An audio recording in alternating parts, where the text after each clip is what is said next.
He put himself in position to be a beggar. But what the point I want to say today to you is, stop putting yourself in position to beg and put yourself in the position to receive what's already yours.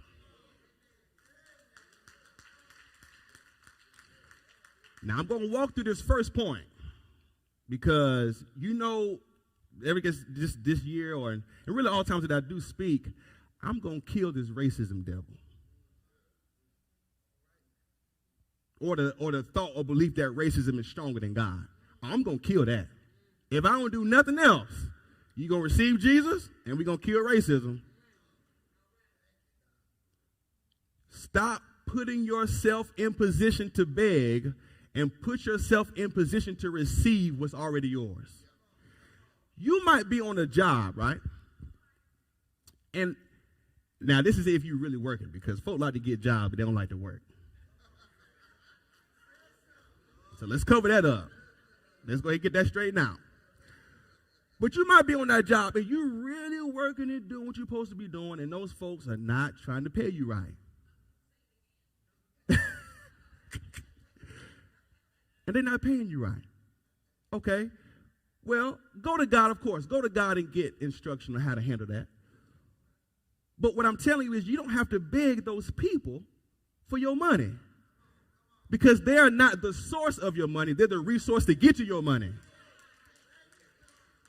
So when you go to the source, he will tell you which resource to go to. So what I'm saying is, we don't understand the what we bring to the table, so we think we have to accept only what we're given. But when you realize who you are and what weight you hold and what you bring to the table, you now can negotiate when you come to the table. So since you know your skill set and your experience, you can tell them, hey, look, I've been looking, and they're going to give me 10,000 more. What you going to do? Oh, you're not going to do it? Guess what? I'm over here now. See, we get tied to resources, but we need to be tied to the source. And that's why we've been begging. We've been looking for people to give us only what God can give us. That's called idolatry. We don't think about it like that, but when you put somebody else in the position of God, that's idolatry. That's why we haven't been prospering, because we haven't been putting him first. When we go to him first, now, if we seek first, what? The kingdom of God, and all we did what? All these things can be added unto us. So I think now that, and I'm talking to us, okay, all right, I think we're starting to get it a little bit.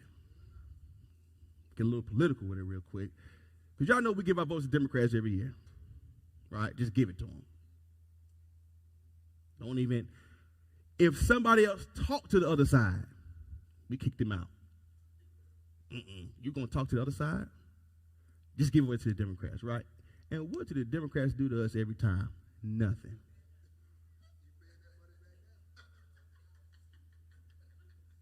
You can get tight if you want to, but I'm going to break it down to you real quick. I'm going to help you understand today. Okay? I think we're starting to see this, though, because, of course, folk didn't want to vote for Trump, right? Because he's wild and saying, yeah, he's a wild dude. He says crazy stuff, okay? So we gave our votes to the Democrats, and they ran on the whole little student debt thing. You know, they kept mentioning it. They won't fully say it, but student debt doesn't need to be this way.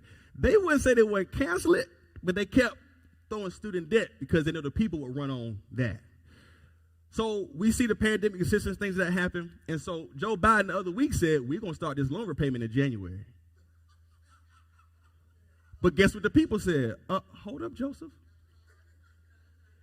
Mr. Biden, we still in a panorama. We still in a panini. We still in a pandemic. We still need some help. So I started to see some rumblings of this will happen. People said, I don't know if I'm going to vote for you next election, Mr. Joseph. But what's coming right around, which election coming around the corner? Midterms. So if the Democrats don't need to do what they do for their people now, are they going to get voted back in for the midterm? So when people said, I'm not going to vote for you, the people have now realized that we can bring something to the table, and now we can't negotiate. See, we've been taking what they've been given because we didn't know the power that we held. But now that we understand the power that we hold, we can come to the table and say, hold up, you want our vote? What you going to do for me? Because we got to what? Reposition ourselves. We've been begging. But God said, if you're going to leap, you can't beg no more. Watch this. I'm going to prove it to you even more. Okay? I got a clip here. I want you to get that clip ready. And this clip here, this is from a podcast that I watch every now and again called Valuetainment. And so on this, they talk about economy, okay? And we have to understand that economy really is the way that we win. So no matter who in the White House, if you got an economy going on, you still win, right? Okay. So on this clip here, this is a man named Jeffrey Goodlack, and he's the CEO of Double Line Capital L.P. And what he does, he actually works in bonds. And so, you've heard like Lehman Brothers and things of that nature, and they deal with the stock market. He deals with bonds, but he is a billionaire, okay? This man is a billionaire dealing in the bond market, okay? And so what I want you to do is play this clip. It's about a minute on the first half and a minute on the second half. I'm going to stop you in the middle, and then we're going to dissect this thing and break it down, okay? A lot of that in there. And it has a lot to do with opportunity that we need to introduce opportunity again. Because what we've done, when the topic of universal basic income started to come up with Andrew Yang and the like, a lot of people thought this is a cockamamie idea. We've been doing a version of universal basic income since the 60s. It's called welfare. Right. All right? Now, welfare was, you could sell it as being caring, but you could also sell it as being very uncaring, because you're basically making a bargain with a certain segment of the population. We'll give you a subsistence type of lifestyle, right, and in exchange, you and your kids and your grandkids will never have any real opportunity. Right. There's never going to be a way out. It's a bargain with the devil. And unfortunately, that kind of was, Lyndon Johnson knew that when he went gung-ho into it. He knew, I think he made the statement that thanks to the programs, the Great Society programs, that certain segments of the population would be democratic for decades to come. Yep. And he was absolutely right. I mean, it's interesting. Kanye West is provocative, and he's acting. Boom. All right. Did you hear what this? Now, what color is this man? What color is he? All right, I want you. Okay. And he is a what? Billionaire. What color is he? And what is he? When you become a billionaire, you have to understand that you have a top-down view of life and society and how it works. When you're a beggar, all you can see is your situation. But when you learn how to overcome, you now see the pieces of the puzzle. It's like if I'm looking at a chessboard and I'm looking like this, and you make a move, I really don't see my next move. But if I raise my perspective and see where you move, now I know what my move is next. So I know in this generation they don't like billionaires. For whatever reason, don't like them. That's on you. But I understand their thought process because now they have a top-down view of what's going on. So what he said is that we've been talking about UBI and they're trying to figure out if it's good or bad or whatever. But all you got to do is look at us on welfare to see if it works or not. Because welfare was not designed to bring us up. Welfare was designed to keep you down.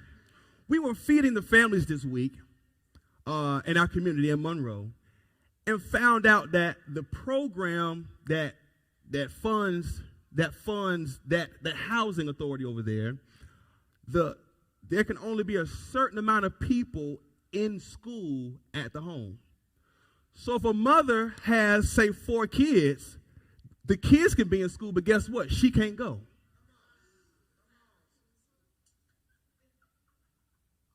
Watch this here. Let me say this here. This is from a study here.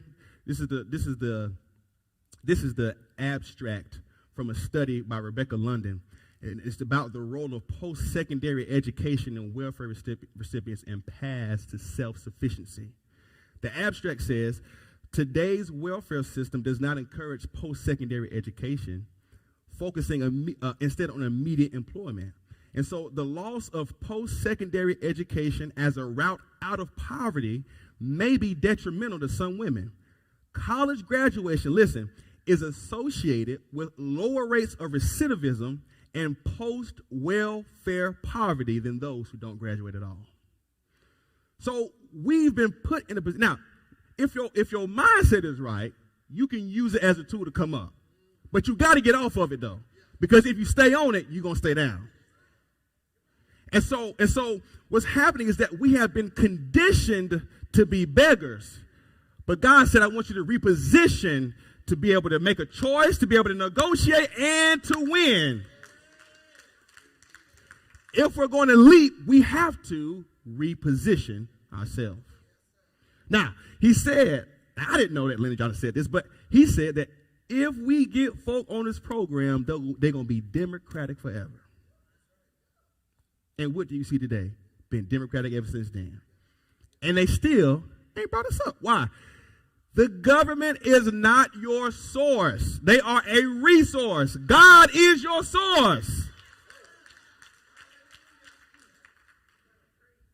Call your cousin and them, tell them tune in right now.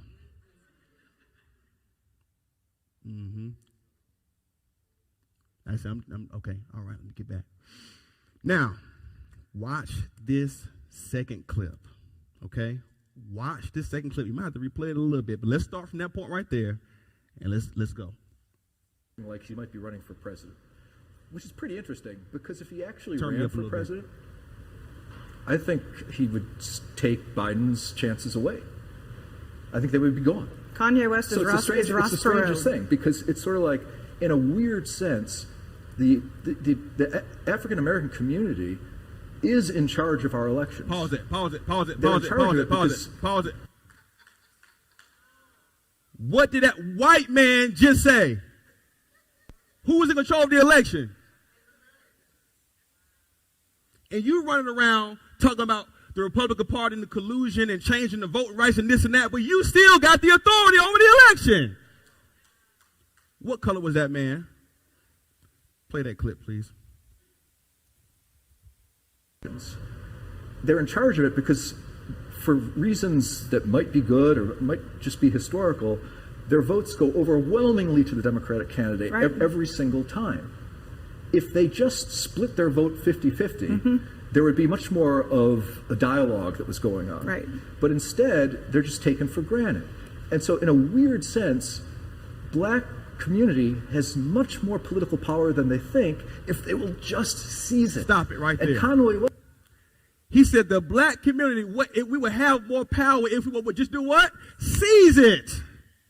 When you beg, the only thing you can seize is a nickel here and a nickel there, a dollar here and a dollar there. But when you seize it and understand the authority that you have that God gave to you, you'll get everything that belongs to you.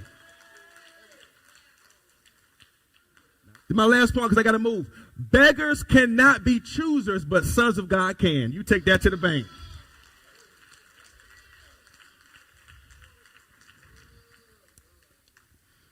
If we're going to leap, we have to what? Reposition ourselves.